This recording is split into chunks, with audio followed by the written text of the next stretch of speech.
Hey, Pelvic Posse, and welcome to the Empower Your Pelvis Podcast. Hey, everybody, welcome back to another episode of the Empower Your Pelvis Podcast. I'm Dr. Amanda Fisher.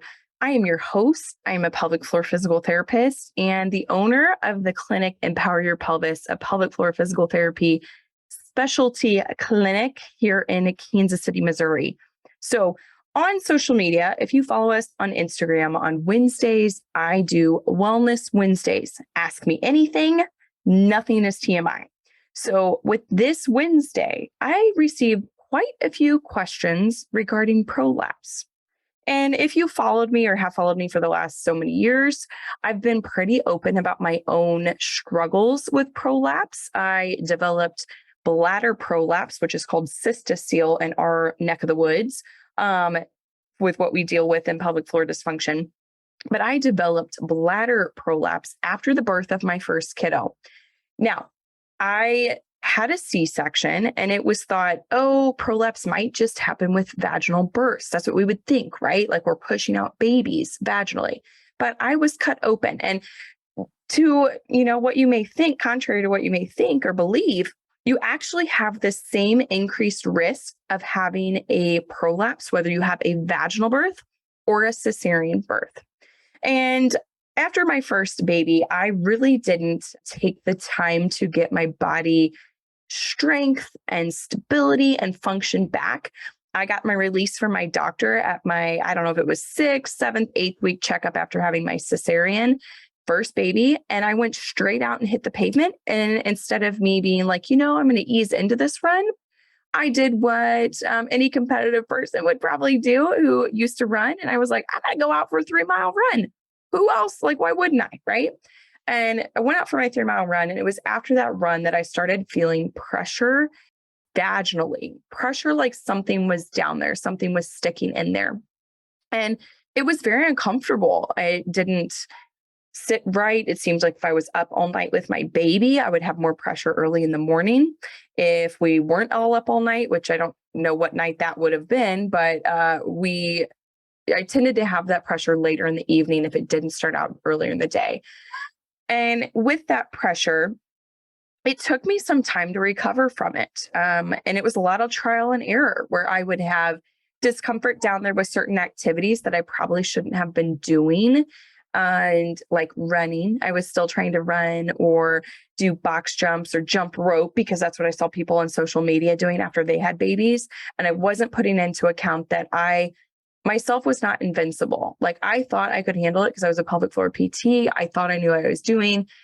But long story short, I didn't take the steps necessary to build my strength or stability up to get myself back into those high impact activities.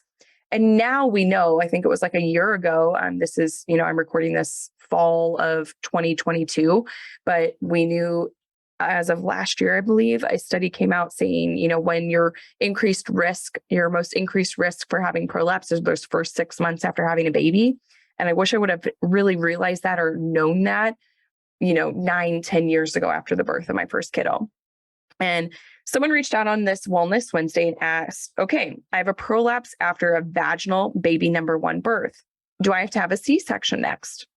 The answer is no. It really depends what your C-section is. Oh, goodness. What your C-section is, or I'm sorry. The answer is no. It really depends how in depth your prolapse is, what kind of prolapse you have. Most often when people deliver vaginally and have a bad grade tear with their first birth, they don't technically have that with their second. So these are definitely conversations you want to have with your provider before getting pregnant or even during pregnancy about what your plan is. And another person asked, what grade is your prolapse, Amanda? My prolapse was a grade 2 after my first baby. And then it actually was more of a grade 3 after the birth of my third kiddo. I've had 3 C-sections. My prolapse showed up after all 3 of them. It took me about 10 months to get improvement in my prolapse after the first one. After my second baby, it took me about 14 months to see improvement. But after my third baby, now I had kids age 4, 2, and 0, and a husband that traveled. I was basically solo parenting, running my own business. and taking care of my kids, I had my prolapse around closer to 26, 27 months postpartum. I remember it improving right before COVID happened, March 2020. I remember really having my symptoms be gone February 2020, and I gave birth December 2017. So if that gives you any idea, it took longer and longer after each birth of my kiddo. So if that gives you any idea too, like after 6 weeks, things were not good or great with my pelvic floor. It really took a long time of healing and doing the right activities and slowing down and not putting a lot of high intensity work down there because my pelvic floor was not ready for that. So everybody's birth journey is different. Everybody's pregnancies are different, and everybody's postpartum journeys are different. So keep that in mind. And if you're dealing with prolapse, reach out. These are things that we work with on our membership program with people that come in, like to go over what exercise work well to improve a prolapse, what questions you can ask a provider, who can diagnose you for a prolapse. These are all things we go over, and you're more welcome to definitely ask those on our Wellness Wednesdays that we have.